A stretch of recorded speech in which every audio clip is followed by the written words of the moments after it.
ఎన్నికల నియమావళి ఉల్లంఘించిన వారిపై ఎన్నికల కమిషన్ చర్యలైతే ప్రారంభించింది. ఎన్నికల విధుల్లో పాల్గొనే అధికారులను, వాలంటీర్లను సస్పెండ్ చేస్తున్నారు.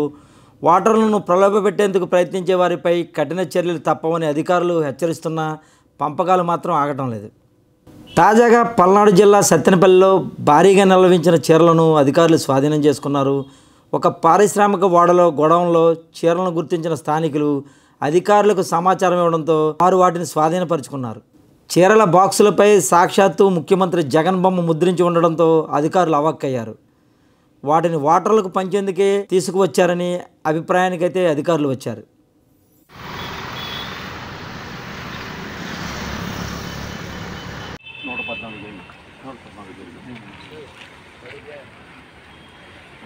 అంటే మొత్తం రాలేదు, వచ్చింది తిరుగుతుంది. ఎన్ని వచ్చినాయి? సుమారు 65,000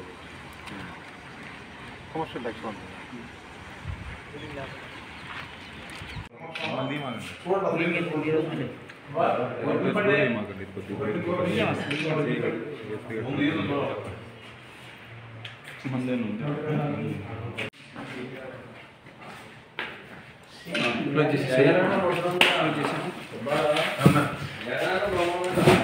అదే ఉండబడుతుంది.